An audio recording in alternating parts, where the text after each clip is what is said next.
रात अमावस की थी। चंदर मजे से गाड़ी चलाने का लुत्फ उठा रहा था। रास्ते पर ट्रैफिक तो छोड़ ही दीजिए, दूर दूर तक एक गाड़ी भी नजर नहीं आ रही थी। खाली रोड पर गाड़ी चलाने का मजा कुछ और ही होता है, और चंदर उस समय वही कर रहा था। रात के करीबन 2 बज रहे थे और अचानक हाईवे पर बीचों बीच सफेद साड़ी पहने एक औरत खड़ी थी। उसके बाल खुले हुए थे। जैसे ही गाड़ी की हेडलाइट्स उसके ऊपर पड़ी, उसका सफेद फीका चेहरा और सफेद साड़ी पर लगे खून के धब्बे चंदर को साफ नजर आ गए। चंदर की गाड़ी ने 2-3 पलटियां खाई और वो सड़क के किनारे मौजूद एक बड़े से पेड़ से जा टकराई। वो औरत अब भी वहीं खड़ी थी। जैसे ही चंदर की सांसें बंद हो गई, वो औरत रास्ते से निकली और घनी झाड़ियों की तरफ गई।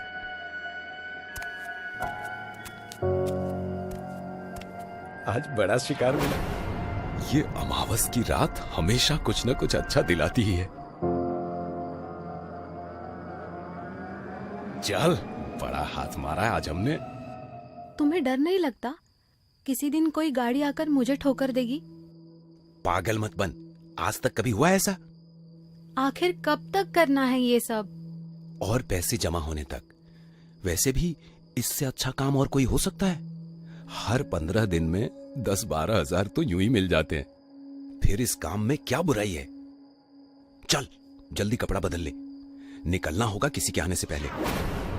रतन और कंचन का यही एक काम था।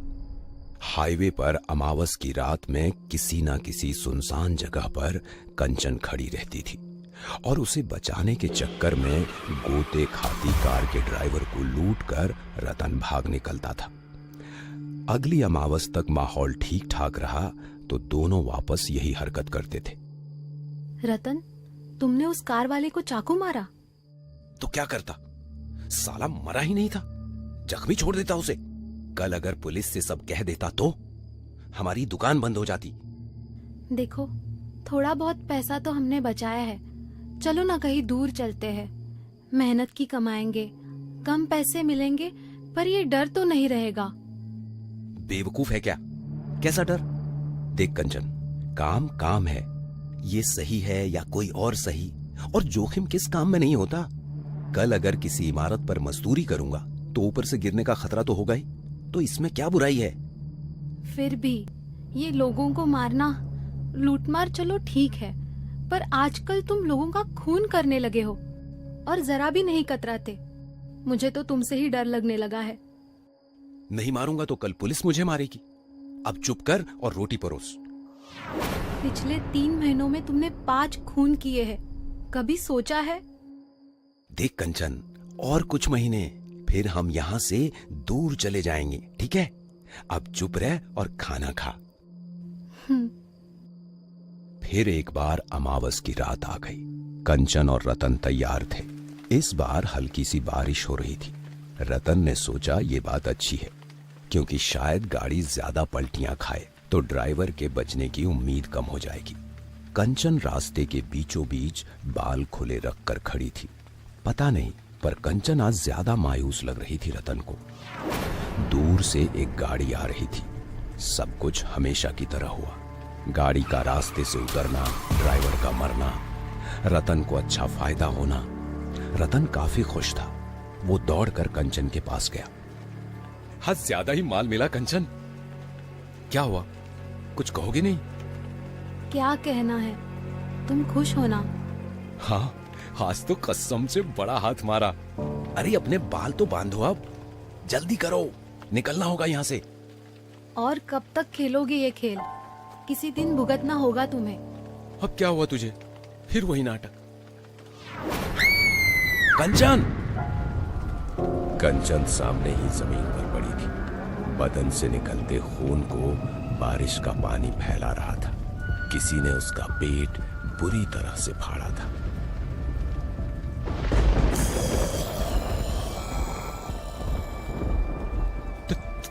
तुम कौन हो? पहचाना नहीं? तुम आप जिंदा?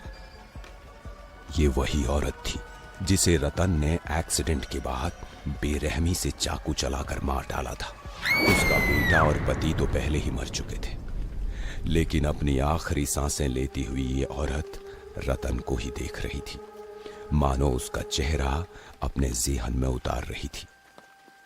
रतन ने बस एक मंगल सूत्र के लिए उसका गला चीरकर उसे मौत के घाट उतारा था। बचाओ! बचाओ! बचाओ! चीखते चिल्लाते रतन ने वहां से भागने की कोशिश की, लेकिन बदले में सुलगती रूह के मुकाबले उसका भागना बेकार गया। उस भयानक औरत ने उसे अपने लंबे हाथों से जकड़ लिया और बड़े आराम से उसका गला अपने नुकीले नाखूनों से चीरती रही, जब तक उसकी जान नहीं निकल गई।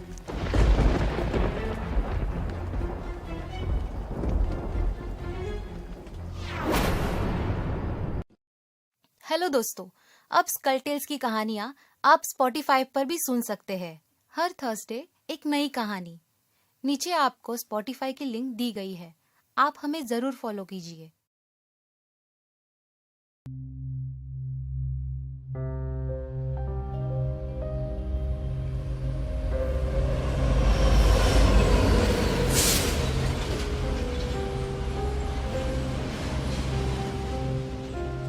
नीरज वर्मा मथुरा नगर कोर्ट का एक उभरता वकील उस दिन बड़ा ही खुश था।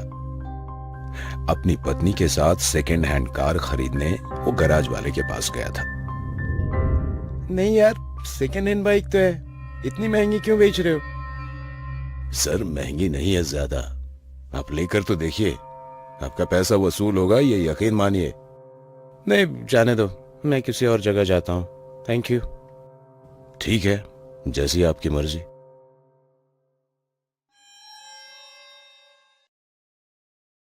कहिए नीरज साहब, डिलीवरी ले जाएंगे आज ही? हाँ, ये पैसे लीजिए, गाड़ी आज ही ले जाऊंगा। क्यों अपनी? गाड़ी घर आने के बाद नीरज का घर खुशियों से आबाद हो गया। हर दूसरे दिन नीरज और अवनी कहीं ना कहीं घूमने जाया करते थे। गाड़ी आने के बाद कॉलोनी में भी नीरज का रुतबा बढ़ने लगा था। लेकिन गाड़ी की एक बात बड़ी ही अजीब थी। शहर के बाहर एक पीपल के पेड़ के पास आते ही गाड़ी बंद पड़ जाती थी। क्या हुआ भाई? क्या पता साहब, गाड़ी की हालत तो ठीक ठाक है, मैं भी समझ नहीं पा रहा हूं कि आखिर गाड़ी बंद क्यों पड़ती है। आप ड्राइविंग सीट पर बैठिए, मैं धक्का मार कर देखता हूं।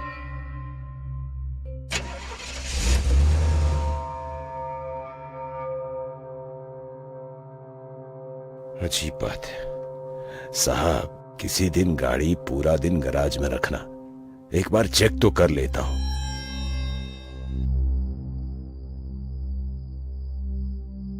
पिछले 1 महीने से गाड़ी 3 बार बंद हो चुकी है, और वह भी एक जगह पर। सच है ना? हाँ सच है, मगर कहना क्या चाहती हो? नीरज, देखो मुझे यह बात बड़ी अजीब लग रही है। तुम किसी मंदिर में जाकर गाड़ी की शांति करा लो, ऐसे होते रहना ठीक नहीं है। देखो अवनी, मैं एक पढ़ा लिखा इंसान हूँ, मैं इन बातों पर विश्वास नहीं करता।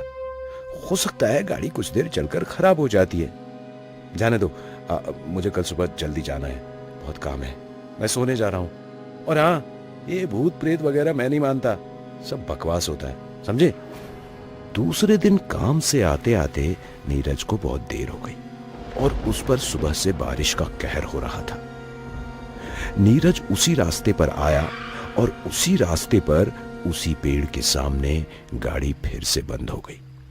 मन ही मन में गुस्सा होकर नीरज ने अपना फोन लिया और गैराज वाले का नंबर घुमाया। रिंग बज ही रही थी कि अचानक उसकी नजर सामने वाली फ्रंट मिरर पर पड़ी। कौन है? कौन है? लड़की के गायब होने से नीरज और डर गया। इतने में और एक बिजली कड़की और बिजली की रोशनी में नीरज ने देखा कि वही लड़की पीपल के नीचे खड़ी होकर उसे बुला रही है। डर के मारे नीरज का बुरा हाल हो गया था। और हेलो हेलो, क्या हुआ नीरज साहब? कुछ नहीं, मैं कल आता हूं गैराज पर, तुम्हें ये गाड़ी किसने बेची? कोई कपूर साहब करके है, अपने डायमंड चौक में ही उनका घर है, ये है उनका पता। तुम भी चलो मेरे साथ में। नमस्ते कपूर साहब, ये जो आपकी गाड़ी थी ये मैंने ही खरीदी है। मुझे आपसे पूछना था, ये फोटो किसकी है? मेरी बेटी ज्योति की। क्यों, क्या हुआ? इसे मैंने कल ही उसी गाड़ी में देखा। क्या? कब? क्या कहा उसने? कहा कुछ नहीं, दरअसल वो गाड़ी से चली गई। देखो बेटा, तुम किस लिए यहां आए हो मैं नहीं जानता, लेकिन अगर तुम्हारा इरादा हमें ठेस पहुंचाने का है तो प्लीज ऐसा मत करना। हमारी बेटी ज्योति पिछले कई महीनों से लापता है। मैंने कंप्लेंट भी की है, 100 दफा पुलिस स्टेशन जाकर आया, लेकिन आज तक ज्योति का कुछ पता नहीं चला। और तुम कहते हो? अंकल, मैं आपसे फिर आकर मिलता हूं। चलो श्याम। अंधेरी रात में नीरज गराज वाले को साथ लेकर उस पीपल के पेड़ के नीचे चला आया। ठीक वहीं पर आकर गाड़ी फिर बंद हो गई। गराज वाला कुछ कहने जा रहा था कि नीरज ने इशारे से ही उसे चुप रहने को कहा। नीरज की आंखें फ्रंट मिरर पर टिकी हुई थी। जैसा नीरज ने सोचा था वैसा ही हुआ। पिछली सीट पर ज्योति बैठी थी। ज्योति, ये गाड़ी तुम्हारी है ना? क्या चाहती हो? कुछ बताना है तुम्हें? साहब, किससे बात कर रहे हो आप? बोलो ज्योति, क्या चाहती हो? चलो श्याम, हमें कुछ ढूंढना है। क्या ढूंढना है साहब? मैं नहीं जानता। कोई भी ऐसी चीज देखो जो तुम्हें अजीब लगे, जो यहां की नहीं हो। चलो। दोनों मिलकर पीपल के नीचे कुछ ढूंढने लग गए। कुछ देर बाद नीरज को कमीज का एक टुकड़ा मिला जिस पर खून लगा था। वहीं अचानक गराज वाले को वहां एक चेन दिखती है। वो नीरज को चेन दिखाता है। नीरज समझ नहीं पाता, लेकिन उसे ये लग रहा है कि शायद ये चेन उसने पहले भी कहीं देखी है। और अचानक ही गाड़ी स्टार्ट हो गई। नीरज एक बार गाड़ी को देख रहा था तो एक बार चेन को देख रहा था। उसे अब सब कुछ समझ आ गया था।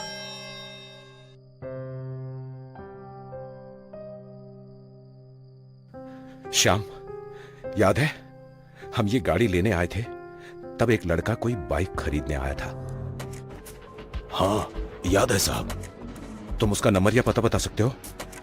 बिल्कुल दे सकता हूं।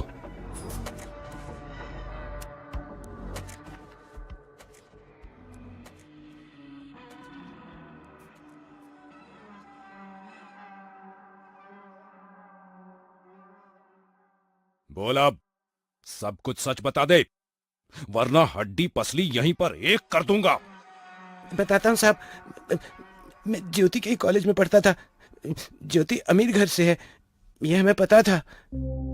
हमें नशे के लिए पैसों की सख्त जरूरत थी, इसीलिए हमने एक प्लान बनाया। हमने किसी बहाने ज्योति से लिफ्ट मांगी और उसे उस पेड़ के रास्ते पर ले गए। वहां हमने उसका सारा पैसा और गहने चाकू की नोक पर हथिया लिए, लेकिन हमें डर था कि कहीं वो हमारी कंप्लेंट ना कर दे। इसलिए हमने उसे गाड़ी में ही गला घोंट कर मार डाला और उसकी लाश उसी पेड़ के नीचे गाड़ दी। गलती हो गई साहब, माफ कर दीजिए। तो ये नई चेन कहां से आई? ज्योति के साथ हाथापाई में शायद मेरी चेन वहां गिर गई। पापा डांटेंगे, इसीलिए ज्योति के लूटे पैसों से वैसी ही एक चेन खरीद ली, क्योंकि वापस पेड़ के पास जाकर चेन ढूंढने में डर लगा साहब। शर्म नहीं आती? अपनी लत के लिए किसी मासूम की जान लेते हो। सड़ते रहो अब उम्र भर जेल में। ले जाओ इन्हें। थैंक यू बेटा, आज तुमने मेरी ज्योति को इंसाफ दिला दिया। भगवान तुम्हें सदा सुखी रखे। 1 साल बीत चुका है इस घटना को। ज्योति के कातिलों को सजा मिली और तब से आज तक नीरज की गाड़ी फिर कभी वहां बंद नहीं हुई।